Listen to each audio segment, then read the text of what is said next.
지난 날들을 돌아보니 세월이 너무 빠르게 지나간 것 같네요. 저는 예사롭지 않은 삶을 살아왔는데요. 중학생 시절 수녀가 되고 싶어 엄마와 다투기도 했고, 결혼 이후엔 두 딸을 낳고 무책임하게 집을 나간 남편이 돌아오기를 기다리며 10년 넘게 시어머니를 모시기도 했으니까요.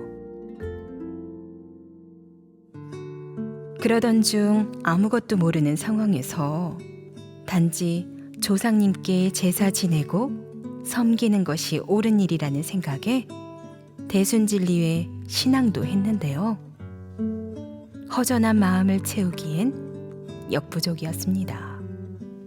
얼마 후 지인을 따라 시작한 천주교 신앙, 주일학교 교사와 평신도 신앙 공동체 활동에 열심히 참여했죠. 딸들을 키우기 위해 시작한 생명보험 설계사 일. 소장직을 맡았지만 보험이 개인 사업이다 보니 마음대로 되지 않았는데요. 살림살이가 어려워진 탓에 여유를 갖고 싶어 대리점으로 자리를 옮겼습니다. 한 달 전 무렵 갑자기 걸려온 한 통의 전화. 보험사 소장 시절 친하게 지냈던 성희 언니였는데요. 그동안 어려운 일이 있을 때마다 언니 생각이 났지만 참았습니다.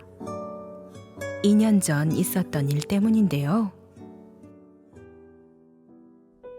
하루는 전화가 와서 나랑 차 한잔하고 도장에 좀 태워다 줄래?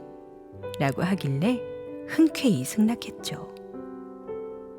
그런데 막상 도장 앞에 도착하니 잠깐 올라갔다 가라는 거예요. 그렇게 해서 얼떨결에 방문한 진의 여자 도장. 태울주 녹음 소리가 흘러나오고 있었고 상제님 태모님을 비롯한 신단이 차려져 있었습니다. 2000년대 초반 봤던 이것이 개벽이다 광고. 당시 어디서 펴낸 책인지 궁금했는데 확실하게 알게 됐는데요. 아무도 가르쳐 준 적 없는데 이제야 왔네 싶었습니다. 하지만 얽히면 삶이 복잡해질 것 같아 싶어 수신 거부하며 언니 전화를 받지 않았는데요. 시간이 지날수록 언니 생각이 간절했습니다.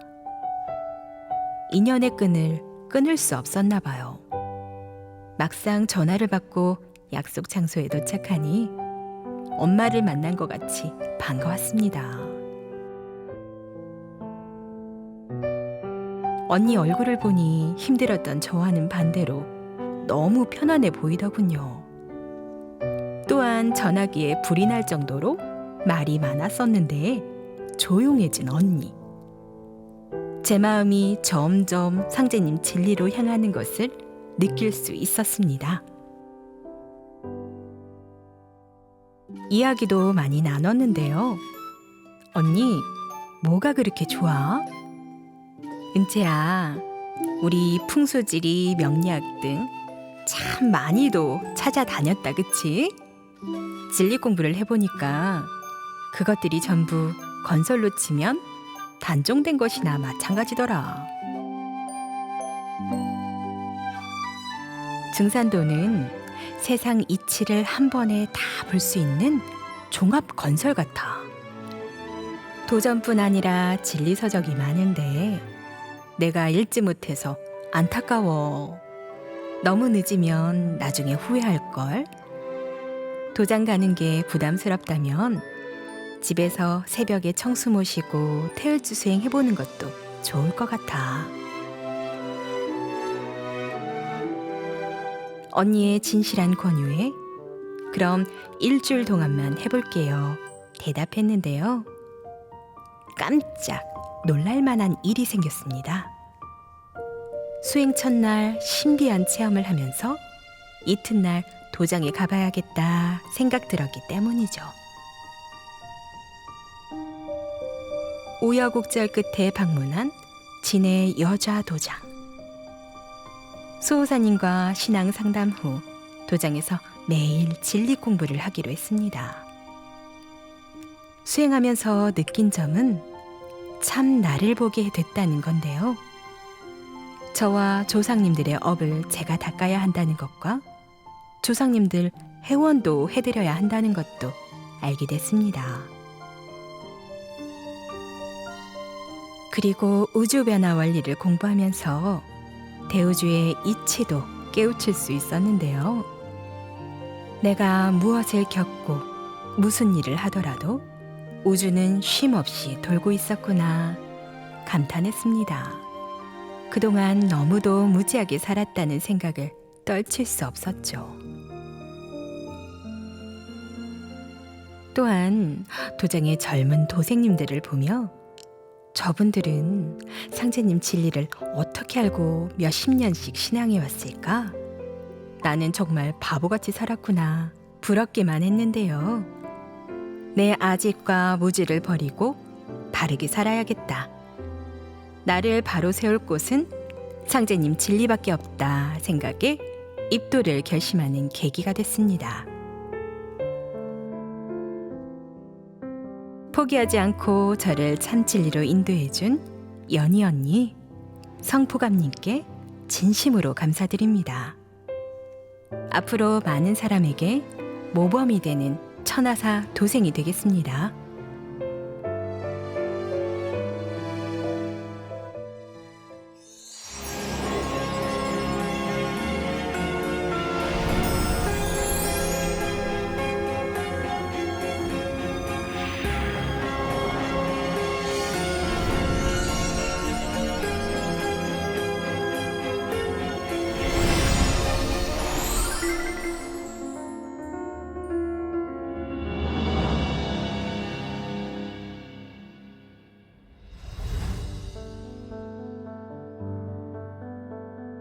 철 모르는 10대 시절 들었던 한 스님의 말씀. 너는 전생에 수행하던 사람이라서 현세에서 부처님께 귀의하지 않으면 나중에 살생을 많이 하게 될 것이다. 집에 탁발 오실 때마다 어려운 집안 형편에도 쌀독을 박박 긁어 시주하곤 했는데요. 어느 날 무심코 건넨 말씀은 충격적이었습니다. 3대 독자의 연로하신 부모님을 모셔야 한다는 책임감을 안고 있었던 저는 거절할 수밖에 없었습니다.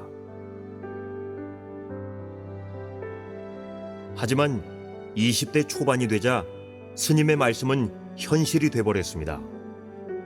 20살이 넘으면서 외항 어선을 타야 했고 물고기 잡느라 살생을 많이 하게 된 것이죠. 그러다 20대 후반에 결혼했는데 천주교 모태신앙인 아내를 따라 저도 자연스레 성당에 다니며 신앙생활을 했습니다. 교리 공부와 기도에 정성을 다했죠.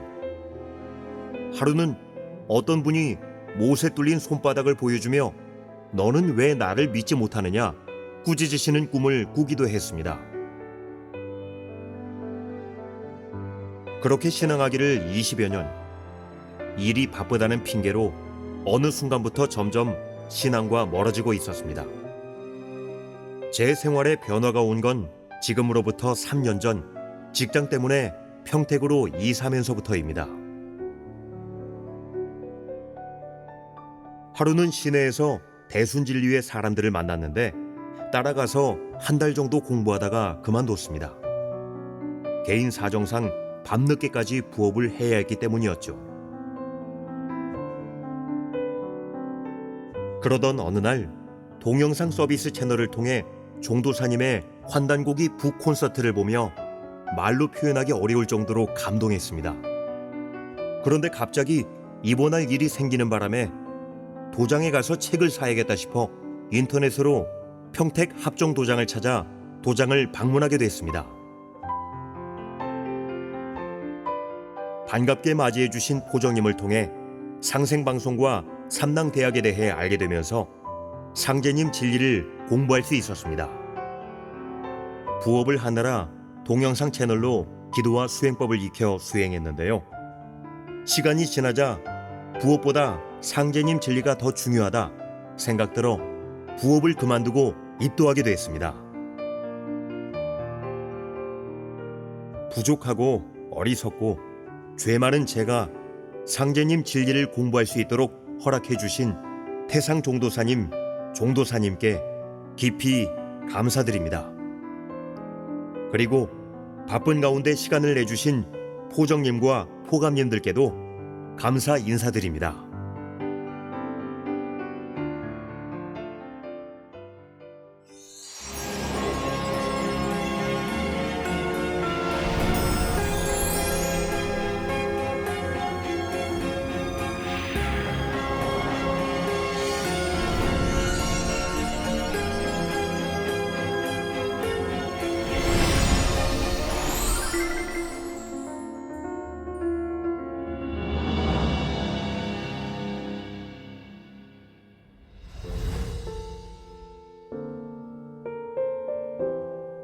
저는 어릴 때 어머니가 돌아가셔서 늘 허전한 마음으로 살아왔습니다. 외로움과 불안함까지 겹쳐 힘들었는데요. 결혼 후 남매를 낳고 기르면서 모두 극복할 수 있었죠. 즐거운 나날을 보내던 어느 날 대순 진리회를 접하면서 형편에 맞게 열심히 신앙했는데요. 하루는 TV 채널을 돌리던 중 상생방송에서 태울주 수행에다 처음 들어보는 강의도 하고 있는 거예요. 그래서 놀란 마음에 홀린 듯 계속 봤죠. 그러던 차에 만난 한도생님과 박도생님. 저와 대순신앙을 같이 하던 분들인데요. 몇 개월 전부터 상제님 진리를 알게 됐다면서 이런저런 이야기를 전해줬습니다. 또한 저를 대순으로 인도했던 박도생님은 증산도 진리를 공부 중이니 잠시만 참고 기다려보세요 말했는데요. 저는 이미 방송으로 상제님 참 진리를 알아가고 있었기 때문에 가슴이 벅차오르더군요. 결국 한도생님과 박도생님을 따라 서울 강북도장을 방문하게 됐는데요. 그날의 설렘과 떨림, 기쁨이 지금도 산하네요. 성전에 들어서니 상제님과 태모님 어진이 눈에 들어왔는데요. 도생님들의 조상 위패가 모셔져 있는 것을 보고 여기가 참 하느님을 신앙하는 곳이 맞구나 확신할 수 있었습니다. 그날 이후 진리 교육을 받으면서 개벽의 실상과 구원론에 대해 구체적으로 알 수 있었는데요. 너무도 놀랍고 신기하기까지 했습니다. 입도식을 하고 나니 참 진리를 만난 기쁨을 표현하기 어려울 정도였는데요. 수행하는 것이 기쁘고 좋아 매일 도장에 가고 싶을 정도입니다. 앞으로 상제님 진리를 널리 전하겠다는 순수한 마음으로 신앙하겠습니다. 저를 참 진리 도문으로 인도해 주신 한도생님과 박도생님께 감사드립니다. 그리고 정성을 다해 교육해 주신 남포정님께도 감사드립니다.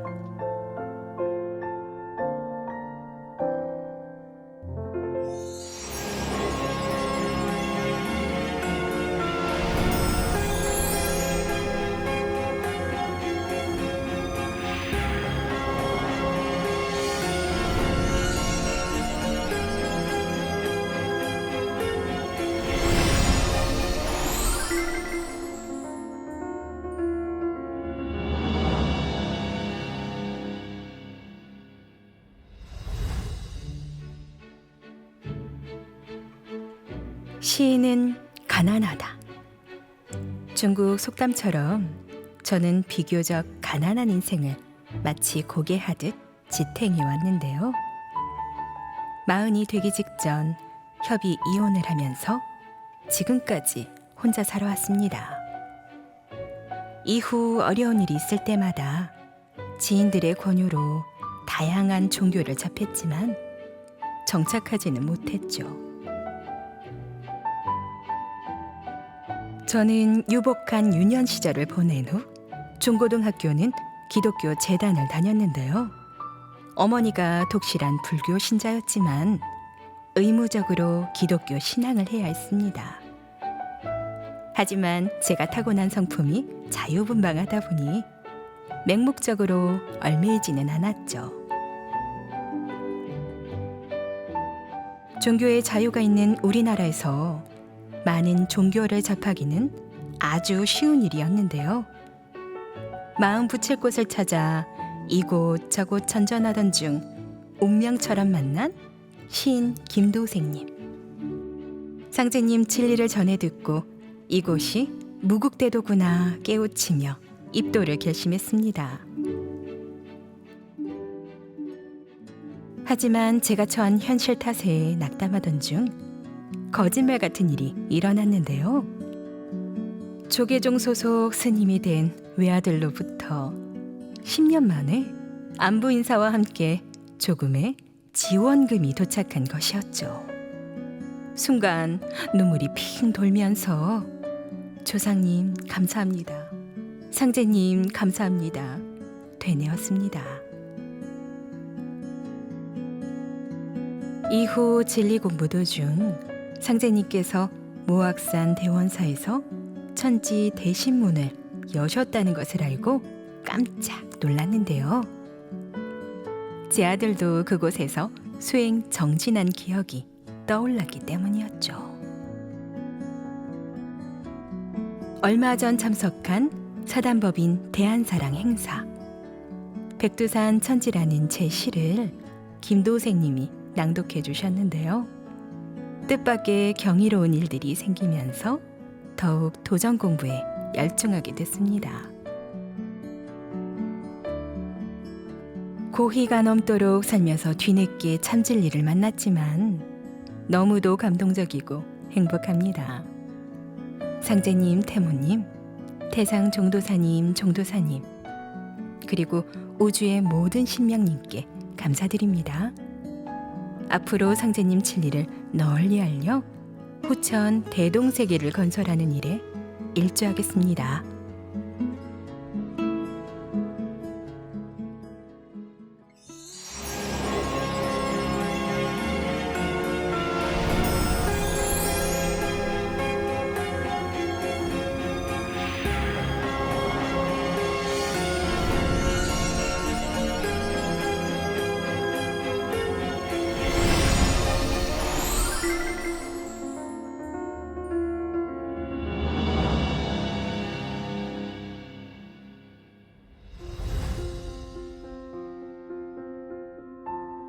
저는 조부모님과 부모님의 영향으로 태어나기 전부터 상제님 신앙을 했는데요.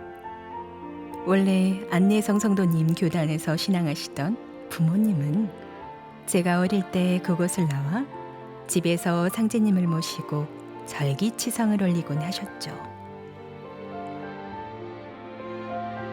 치성 제물을 준비하실 때면 도중에 화장실을 가지 않기 위해 음식을 전혀 드시지 않았던 기억이 생생한데요.